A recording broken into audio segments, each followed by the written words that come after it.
Japan's bullet train, the world's first high-speed railway. Still the most technologically advanced in the world. In its life, it's shifted the equivalent of the entire population of the Earth at nearly 200 miles an hour. The Japanese high-speed train is very different from a normal train. You don't just add a more powerful locomotive. It doesn't even have a locomotive in the traditional sense. A normal train can't stand the stresses of high speeds. You need to redesign it. In fact, along the way, you'll need to reinvent the wheel. And that called for some surprising engineering connections. The bullet train wouldn't have been possible without Ancient chariot racing. Oh, my God! Yeah, eat your heart out, Ben-Hur. A crowbar. A medieval clock. Oh, that really is moving. The stopping's going to be uncomfortable, obviously. A 19th century luxury car. My wheels on my train just can't get enough grip to get me moving. And the electric telegraph. Any sign of an earthquake? Yeah, there's something coming in. Right.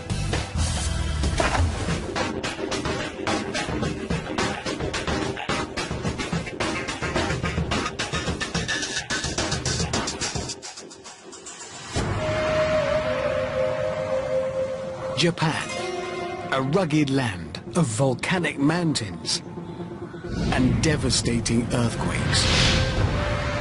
Most of the population is squeezed into some of the largest cities on the planet. Getting around the country is a challenge. Space for roads is restricted, and to move all the travelers by air, 3 jumbo jets would have to take off every 5 minutes. So the Japanese chose the train for mass transport.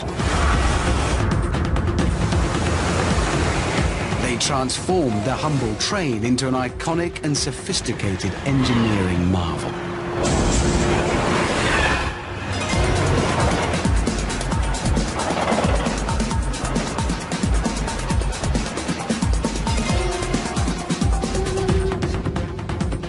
This is the N700 bullet train, latest in a line of pioneering high-speed trains. And, well, it even looks fast, which it is. Close on 200 miles an hour, 300 kilometers an hour in regular service. But if you think it's all about what happens here at the pointy end, you'd be wrong.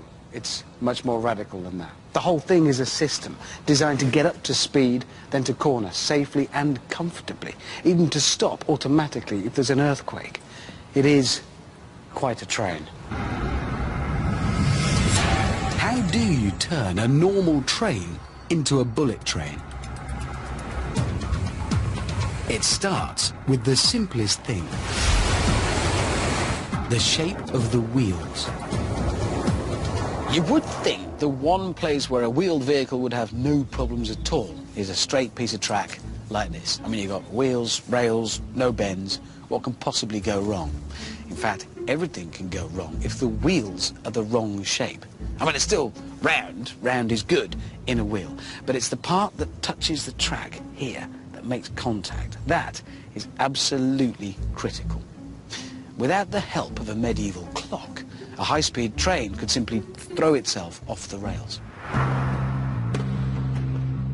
No need to take my word for it, because I've brought my very own carriage to the Hammond Railway's proving ground for its inaugural journey to test its wheels.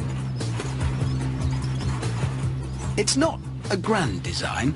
It doesn't even have its own power, but that doesn't matter, because I've got a powerful winch to drag it along this dead straight piece of track at speeds up to 50 miles an hour. Unfortunately, Hammond Railways don't stretch to basic amenities, like seats. That's one of the reasons why I won't be riding on my carriage. The other reason is, well, it doesn't have any brakes. I did say it was basic. It'll be brought to a complete and probably quite sudden halt by that barrier down there. On the plus side, this does have everything we need to show just what high-speed train engineers are up against. Namely, we've fitted it with these train-style wheels.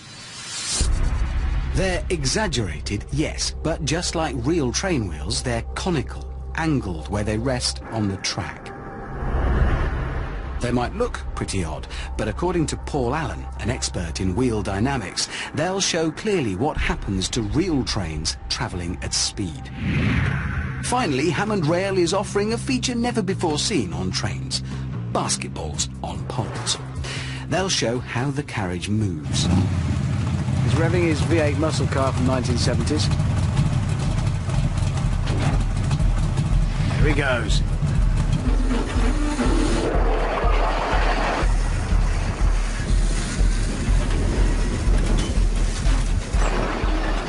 As it speeds down the track at about 40 miles an hour, the carriage starts rocking from side to side. It's called hunting oscillation. I can see. Is that why the Yeah, the top of these posts are moving side to side? Yeah, you can see it hunting a bit now.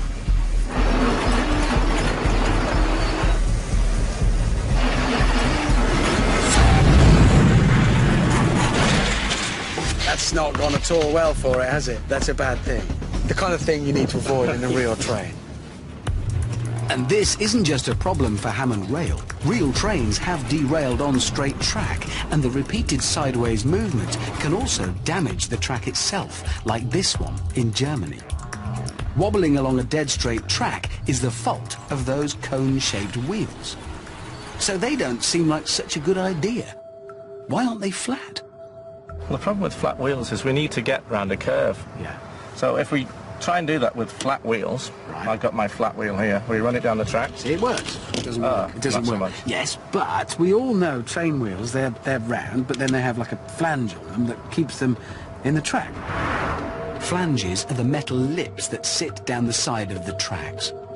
We could put flanges on the wheels, but the trouble is then the wheels will be guided around the curve purely on these flanges, and we'll wear them out, and we'll wear the sides of the rails out. They'll all be wrecked Very quickly. very quickly, yes.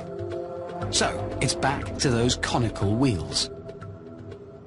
Someone clever came along and thought, well, if we put some cone angles, then we might be able to get this to go around the curve. Go on then. Somebody came up with this. Okay. So it's off. That's where the other one got to. And it's just... Well, it works. It works. Clearly. And that's just its shape. Exactly, It's yes. sending it round. A cone rolling on its side turns in a circle, and train wheels use this principle. As it goes round a bend, the train is thrown out, and the outside wheel effectively gets bigger, making a sort of cone which turns the train. But because conical wheels can effectively change size, they can make trains unstable, even on straight track, causing that hunting oscillation we saw, especially at bullet train type speeds. The solution is an engineering compromise. So what we try and do is we get just the right amount of cone angle to get us around the curves we need to get round, but no more than that. So there will be an optimum amount of slope, cone, Yes. for a train that's going to go faster. Yes, so very high-speed trains have very low amounts of cone angle or conicity, and slower trains have much more conicity. So the slope on a conventional train wheel is flattened for the bullet train. The angle is halved. Each wheel is precision machined to the perfect angle. And what's good enough for a bullet train is good enough for Hammond Rail. I'm exchanging my extreme conical wheels for flatter ones. I've also added some weight to try and stop it derailing again. I'll admit, Hammond Rail doesn't offer a complete service yet. No return tickets. You have to push yourself back to the station. Inconvenient, but cheap. Here he goes.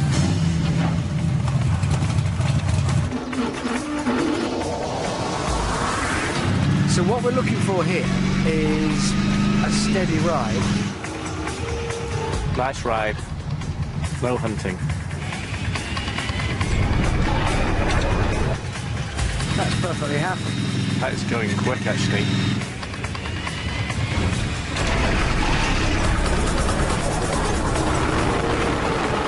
God, that really is moving.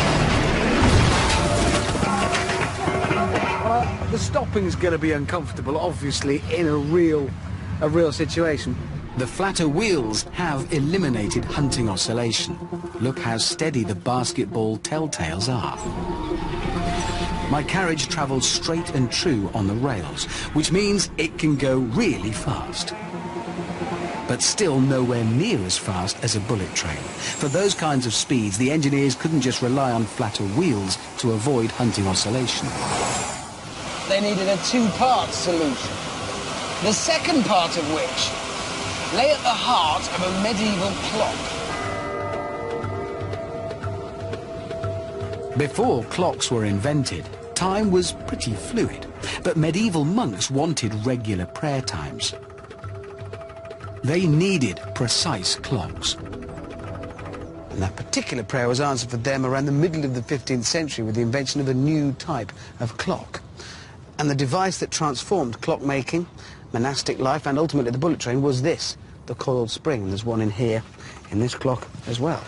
All it does as you wind it, it coils itself around itself tighter and tighter, and that's storing energy. Then as it unwinds itself slowly, that energy is released, and it's that energy that's used to turn the gears and cogs that turn the hands and tell us the time. And with a little bit of tweaking, this horological motor would go on to help solve the problem of hunting oscillation on the bullet train. Because coiled springs are also good for suspension systems. By stretching and squashing, they smooth out bumps in the road, as car mechanics discovered in the early 20th century. And train engineers adopted the same idea. Coiled springs, in fact, are particularly good for trains because they don't just absorb up and down motion, they also dampen side-to-side rocking. On the bullet train, coiled springs absorb the energy of the hunting oscillation. Stiffer springs absorb more energy, so they dampen the sideways movement, so the train can't rock as violently. Right, they are actually building trains here, so I'll get out of their way. Thanks to some punctual monks and clever watchmakers, the engineers were able to design a train undercarriage that stops it hunting, shaking from side to side at high speeds. With flatter wheels, the train rolls so straight that it wears an almost perfect line along the rails.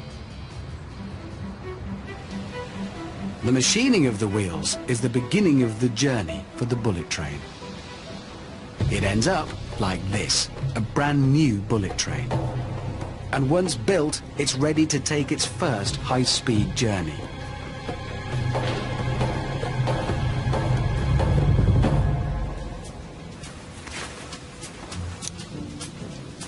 I wonder if they've left the keys in.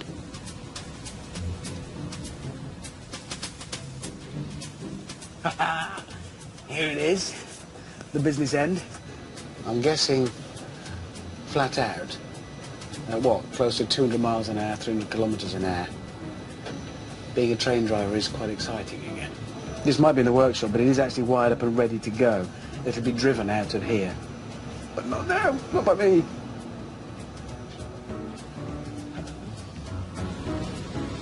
Probably just as well they didn't leave the keys. But what happens when you do switch the train on? To move at all, let alone reach breakneck speeds, the bullet train needs power. And it gets all the power it needs in the form of electricity from overhead lines. The connection between the wire and the train is this device along here, the pantograph. So electricity flows in through those few square centimeters where it touches the wire, and from there, down into the train. To feed enough power, engineers faced a choice between a faster or a bigger electrical flow, stepping up the voltage or boosting the current. In a lab that looks more like the set of a sci-fi movie, Manchester University professor Ian Cotton shows the demands big currents make. So Ian, talk me through this. I'm guessing current is going to go around there somewhere. Yes, we have a transformer from the mains, and in this loop we get a high current. All right. Well, fire it up then. Is it working now? It will do. You'll see the numbers on the ammeter go up, so that means we're getting more current flowing through the loop. So this is the quantity of amps flying through here. Oh, hang on, look already. This wire is getting hot. What's happening? High amps, a big current, overload the thin wire. It heats it up to the point of complete failure. So if you have very, very high current, you need to use a very big piece of metal to let the current flow. So for our train, we'd need much bigger than this. Absolutely, it would be very, very big and very, very heavy. To carry enough current for the bullet train, the overhead wires would have to be huge, thicker than a man's arm, and enormously expensive. Totally impractical for train lines that run for hundreds of miles. The only other way to give the train the juice it needs was to up the flow, the voltage. Train lines usually carry 1,500 or 3,000 volts, nowhere near enough for a bullet train, so the engineers increased it to 25,000 volts. But with such a gigantic voltage, any break in the circuit between the wire and pantograph can be catastrophic. The pantograph has, well, just one job, really, to maintain that contact with the wire overhead. But it is quite an important job, because lose that contact and you lose power, which would be inconvenient. Worse, you might damage the train. If the pantograph loses contact, it causes an arc. In the safety of a high-voltage lab, an arc looks very pretty. Woo! So what are we seeing here? So this is something called a Jacob's ladder, and we're making a high voltage arc which is travelling up. Arcing happens when there's a break in a high-voltage circuit. In a Jacob's ladder, there's a gap in the circuit between the two poles. The voltage is so high that it turns the gap into plasma, superheated air. And plasma is very hot, close to 10,000 degrees C, making arcs very dangerous indeed. That's arcing that we're looking at. Exactly, so that's what would happen if the pantograph moved away from the actual wire. Arcing does happen on normal trains. Here, icy overhead wires are breaking the circuit. But the higher the voltage, the more arcing is a problem. In this demonstration, I'm going to play the pantograph to see what happens to my paper train when the connection is broken. So this is a demonstration of the potential bad side of high voltage. Yeah, so the copper bar is at high voltage, and if you touch that pole to it and move it away, you'll make a high voltage arc. Okay. There we go. But when it gets near to things... Aha! Yeah, straight away that's... Do you know, I can see the downside there. What's happened is it's set fire to my train quite badly. Okay, so it's no surprise that the plasma arc ignites a paper train, but it can also damage a real train and its overhead wires.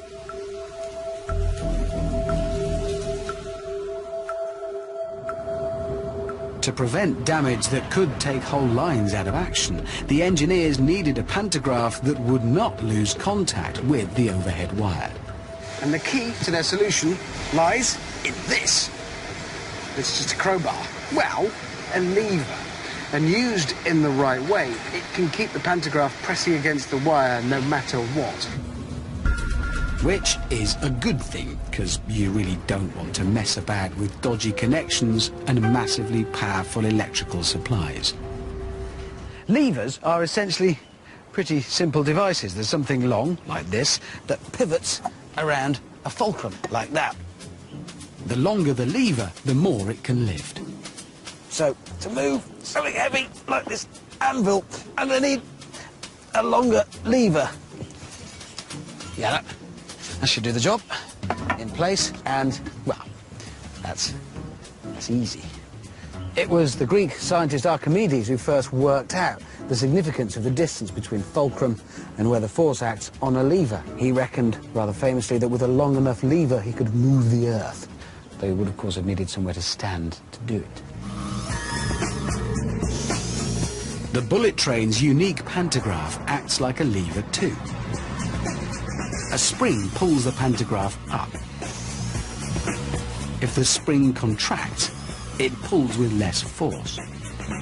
To compensate, a cunning mechanism automatically lengthens a lever, increasing the force.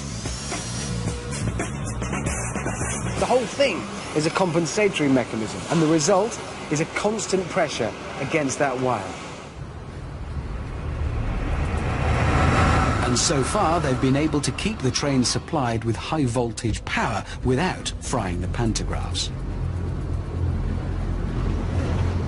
With power on board, the engineers faced their next challenge. How to convert the power to speed. And in particular, how to make a train fast from a standing start. It needs the right balance of power and grip. Making something fast isn't just about making it more powerful. You need to consider its weight too. Light is good. That's why they don't make fast cars out of lead, you may have noticed. But here's the thing. You can make something too light. If a vehicle's too light, it can't grip the ground enough to get traction, which is how things like cars and trains turn engine power into movement. Without traction, you're not going anywhere, no matter how big your engine. To demonstrate, I've created my own train and a very slippery track for it to run on.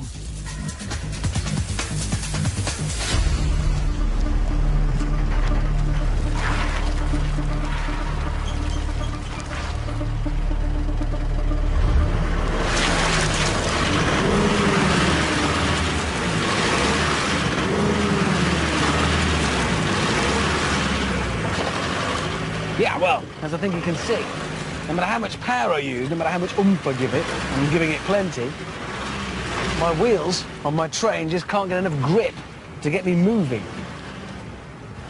In fact, sometimes the more power I use, the worse it gets. My train doesn't have good traction because it's too light to grip properly. Of course, wheel trains don't run on skid pans, but they too can suffer from not having enough traction. One way to improve traction is to increase weight, especially if the added weight is over the driven wheels, which in the case of this pickup is the rear wheels here at the back. All of which means that lot needs to go in there. So carry on, I'll be here. Isn't it great when everyone pulls together? Team effort.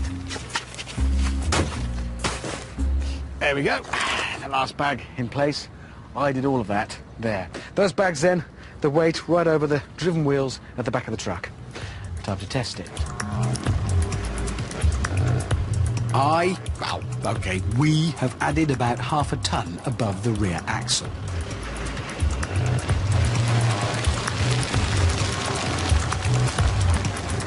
No contest. Same skid pan, more weight, better grip, better traction. But the last thing you want to do to a train designed for speed is add weight. Instead, bullet train engineers found the solution to their traction problems in an early luxury racing car, the Lohner Porsche. In 1899, Ferdinand Porsche, that Porsche, designed a pioneering car in which each wheel was driven by a separate motor, the first four-wheel drive. And as off-roaders the world over know, with more driven wheels, you get better traction. I'm going to need to modify this vehicle. Right, that's done. This truck is now four-wheel drive. More wheels driving, it should grip. And it does. Making all four wheels driven means better traction without added weight.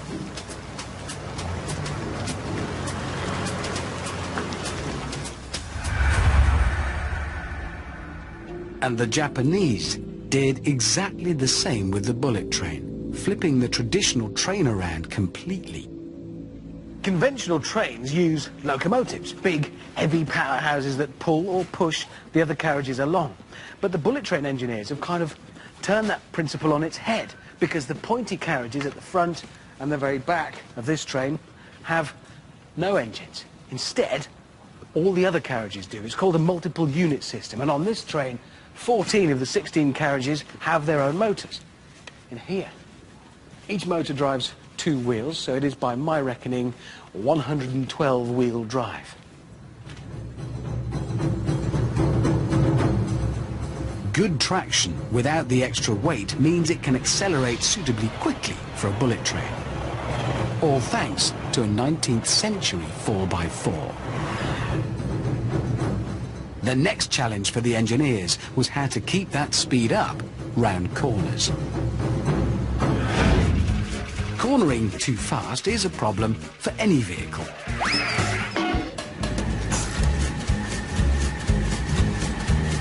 This is Dave. He and his motorcycle sidecar are going to be the guinea pigs in my new challenge. This, by the way, isn't just an awkward-to-get-at refreshment system. This water is part of the experiment. It's science. Take it away. Can Dave and the drinks complete my slalom course? Now we come to the first turn. Here we go.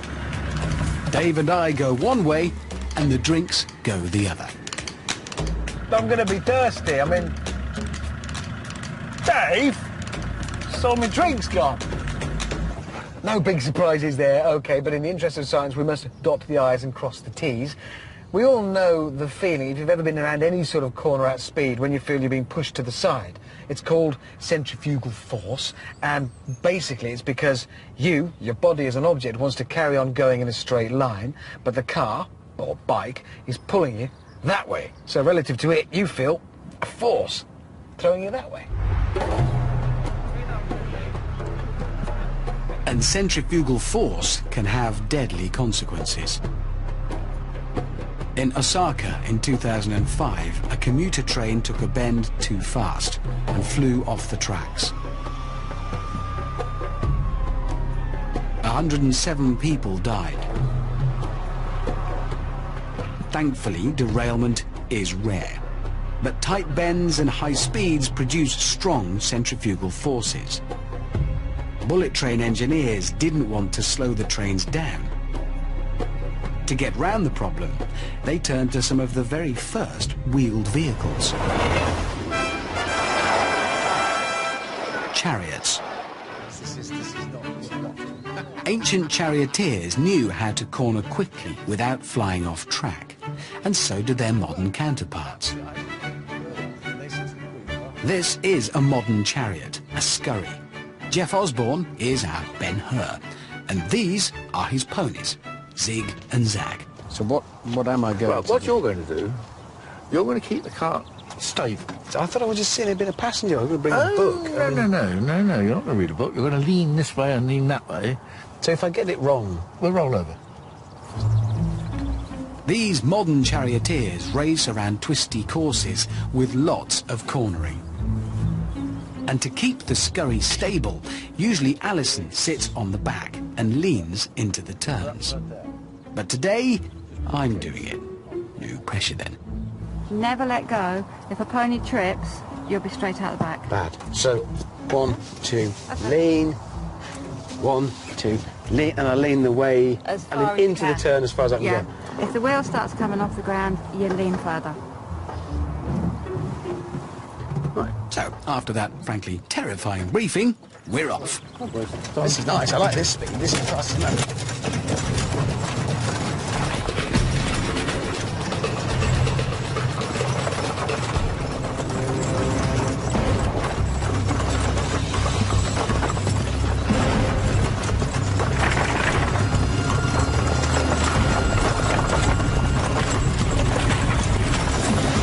Leaning into bends reduces the centrifugal force that pushes us outwards. This balances the carriage and allows Zig and Zag, like their ancient counterparts, to corner faster.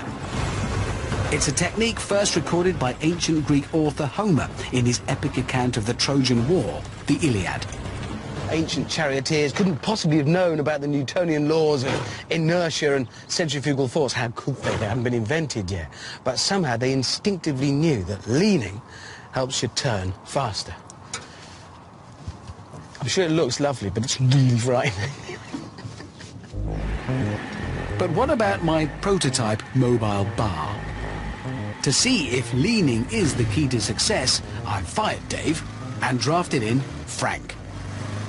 So, I am going to try this again. I am determined to crack my motorcycle mobile refreshment system solution. And I'm going to use this, which is a rather different motorcycle and sidecar outfit, because this one tilts. I'm ready, sir.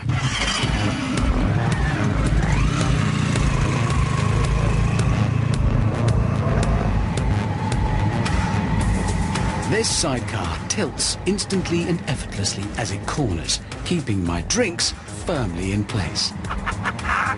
That is astonishing! Ben-Hur was clearly onto something, though I'm pretty sure he never foresaw its impact on mobile refreshment systems.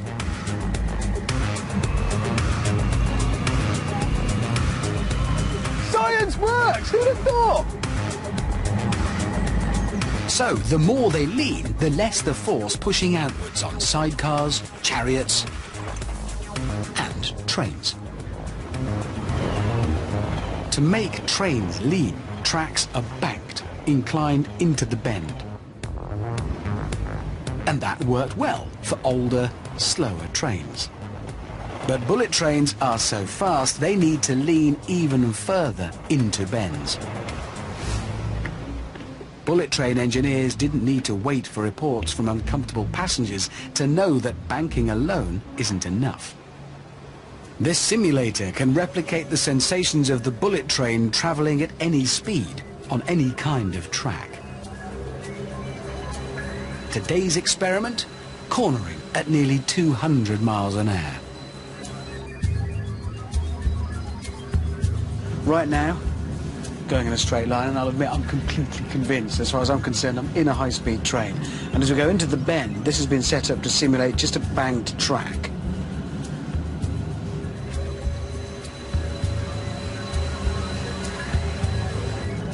I think it's starting to, yeah, I can, oh, yes, straight away. Yeah, I can feel that throwing me off to the right. So banking isn't enough. And you can't bank the track any more than this, because if you do, well, if a train has to stop at it one day, it might fall over.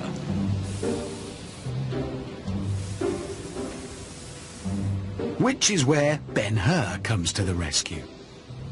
Computer-controlled airbags under each carriage make the entire bullet train lean. As it corners, each section of the N700, the latest bullet train, tilts independently at just the right time and by just the right amount. On a real bullet train, the effect is quite noticeable. Or, in fact, it isn't. And that's kind of the point, isn't it? Because right now, judging by the blur through the windows, we're doing the kind of speeds that present a bit of a problem for my tea if there weren't some controlled tilting taking place. In fact, I'm so confident I'm going topless. This would be potentially dangerous without a very clever train. Look at that, I mean, it's not going anywhere. What if Ben-Hur was a tea or a coffee man? No, he was coffee, I'm sure, really. Thanks to ancient charioteers, bullet trains corner 12 miles an hour faster, keeping travellers right on time.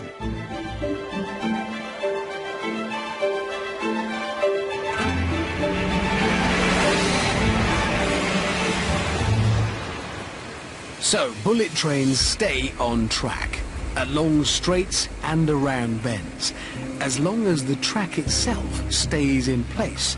But you can't bank on that here, as recent events show. All trains face a big problem in Japan. Earthquakes. This is one of the most earthquake-prone lands on the planet. And the problem could be much worse at higher speeds, because trains and passengers could potentially suffer much greater impacts. Equipping their high-speed trains to stay on track through an earthquake would be a particular challenge for the engineers. Japan is struck by around 900 quakes a year. In March 2011, An earthquake measuring 9 on the Richter scale, the largest ever to hit the country, struck Japan. The earthquake's epicenter was 80 miles out to sea, but it triggered a massive and hugely destructive tsunami. To date, more than 25,000 people are dead or missing. Earthquakes in Japan pose a real challenge to architects and engineers. Of course, the thing that really worries railway engineers is the same earthquakes that topple tall buildings and rip up roads can derail trains. So it's good to know that thanks to the electric telegraph, there is a system in place to protect passengers on the bullet train. Engineers needed advance warning of earthquakes to slow the trains. So they designed the world's very first earthquake warning system. The idea was to alert engineers before a quake arrived. But in actual practice, this proves to be a problem. An earthquake warning system is really only as good as the tremor detectors or seismometers.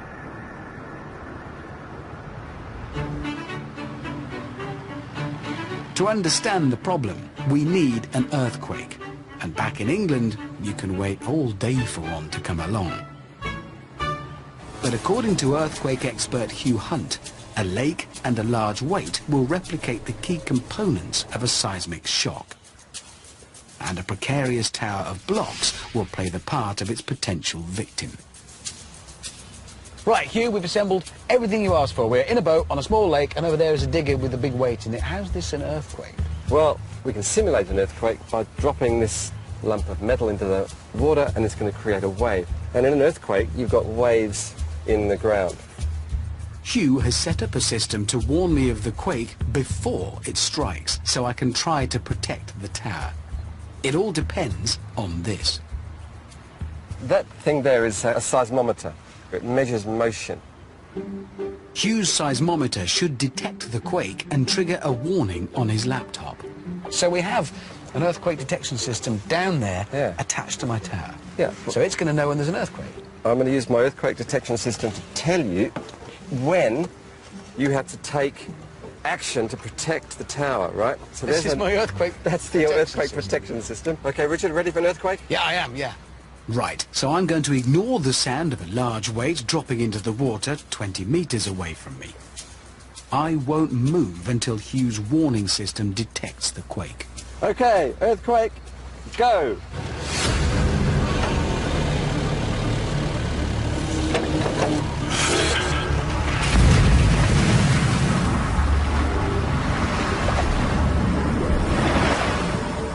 Any sign of an earthquake? Yeah, there's something coming there. Right. Yeah. Do you see, the thing is... You're too slow. Well, how am I possibly going to... All you did was say there's an earthquake You're happening. too slow. But there was an earthquake, then it fell Look, over. it went red here, okay? But I was with my protection system, I never used it. Red means earthquake, Richard, and you were just too slow. Yeah, clearly what we have there, then, is a problem.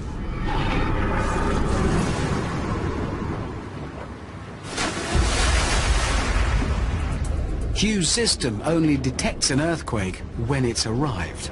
Not much advance warning, not much good. Luckily for bullet train protection, earthquakes aren't quite as sneaky as this. They actually announce their arrival with small, fast-moving waves. And what they discovered back in 100 and something years ago was that there's two waves, a primary wave, which they called the P wave, and a secondary wave, which they called the S wave. The slower S waves are the destructive ones that topple cities and floating towers. They're what Hugh's seismometer detected, but too late to be a useful warning.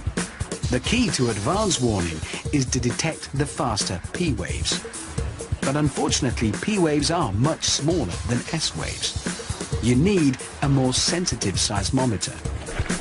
And for them, you need electromagnets, first used in the electric telegraph way back in 1837.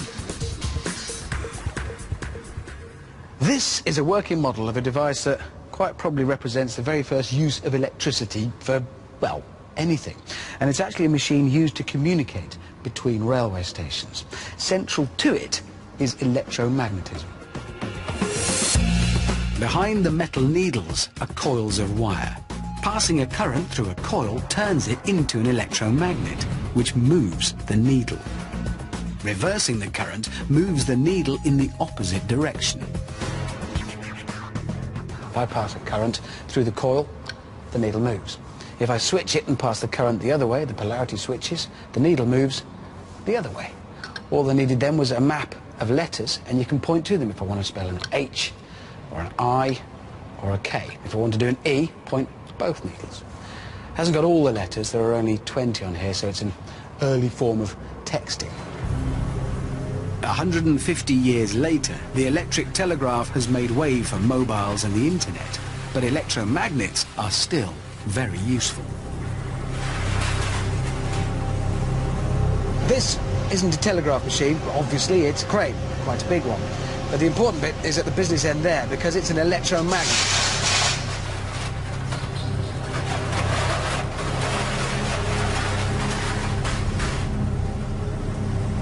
There it goes doing its thing. Basically, this is just a magnet that can be on, or at the touch of a button, off. Suddenly it's no longer a magnet. But it isn't always that simple, because it can be a question of degree. It can be powerful or less powerful. You can vary this crane's lifting power. Small current, weak magnet, less lift. Up the current and you can shift large lumps of metal. But that's not all. You can measure changes in electromagnetism very accurately, and knowing how much force is being used is the key to protecting the bullet train. And, I hope, my tower from earthquakes.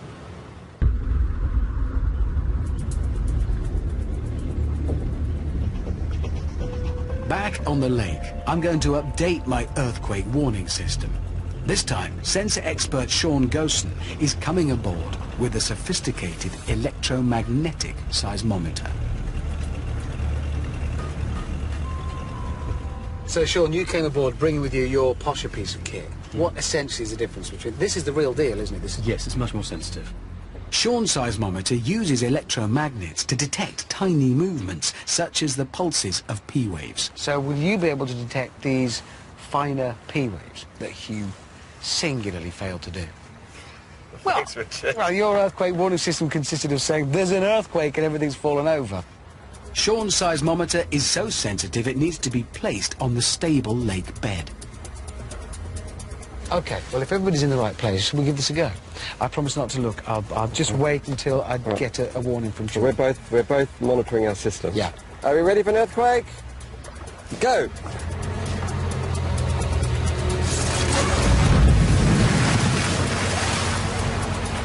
Okay, Richard.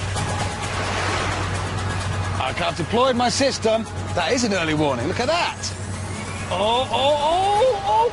Richard, here comes an earthquake! Yeah, thanks, Hugh. We know there's an earthquake because everything's moving, but it's OK. I think my earthquake protection net has saved the day, and it was only able to do so because you could actually warn me there was an earthquake coming this time, rather than you could tell me there is one. And it's that difference, that it's just the fact that your system can detect those finer, smaller, different frequency waves. Sean's system alerted me about 7 seconds before the quake arrived, an actual advance warning. And seismometers using electromagnets are also sensitive enough to protect the bullet train. The current system is the most sophisticated earthquake warning system in the world. About 70 linked seismometers along the track and nearby map seismic activity. 2 seconds after detecting P waves, power is switched off and any train in the danger zone automatically brakes. For vehicles with a stopping distance of nearly 2 miles, every second counts. The March 2011 earthquake destroyed stations, tunnels and bridges up and down the bullet train network. But crucially, not a single bullet train was affected, because the earthquake warning system automatically brought them to a halt. In some cases, 15 seconds before the tremors damaged the tracks. But what happens if there's no time for the brakes to kick in? 7 years earlier, one train was so close to the epicenter of an earthquake it was derailed. The only time this has ever happened. This prompted engineers to develop a cutting-edge anti-derailment system. This is the Bullet Train Research Centre. They don't let just anybody see their pioneering kit, and I'm shadowed at all times. Ah, hello. おはようございます。村松と申します。 Yes, hello. 今日よろしくお願いします。 Very nice to see you. どうぞ。 Ah, right, sit down. はい。 Okay, this is where I'm going to find out all about the じゃ place. The engineers were keen to share the complicated earthquake science behind the system, but it's all Greek, well, Japanese to me. クラスでもう一度揺らしてみます。映像を次にご覧いただきます。 Yeah, I should have brought a phrase book there. Fortunately, the lesson has a practical demonstration for underachieving students like me. It's one of those simple but effective solutions. They've fitted an extra rail. So in the event of a train being caught too close to the epicenter of an earthquake for the P-wave system to detect it and warn the driver in time to slow it down, this is here to keep everything on track. Even when the ground moves violently, the wheels are held in place by the extra rails. As with every part of the bullet train, it's been exhaustively tested. To find out if their idea worked, the engineers built themselves, well, it's a model train set. Admittedly, the track doesn't go very far, but then it is built for a very specific purpose. This is a 1/5 scale replica of the real thing. And it has a feature that probably most model railway enthusiasts don't have on their set at home, an earthquake simulator. The lip of the wheel sits between the two rails, so even the really violent tremors can't shake this train off track. The special rails are currently being introduced along sections of the line. It really is an astonishing train. Fast, earthquake-proof, always on time, and beautiful too. Bullet train engineers have moved technology pioneered in Britain 200 years ago into the 21st century. Now, bullet train technology is being exported all over the world, even back to Britain. The bullet train really has led the way to a new global age of the train. China and America are committing to high-speed rail networks. And this remarkable, revolutionary train wouldn't have been possible without Ancient chariot racing, oh my God! a crowbar, a medieval clock. God, that really is moving. The stopping's going to be uncomfortable, obviously. A 19th century luxury car. My wheels on my train just can't get enough grip to get me moving. And the electric telegraph. And it's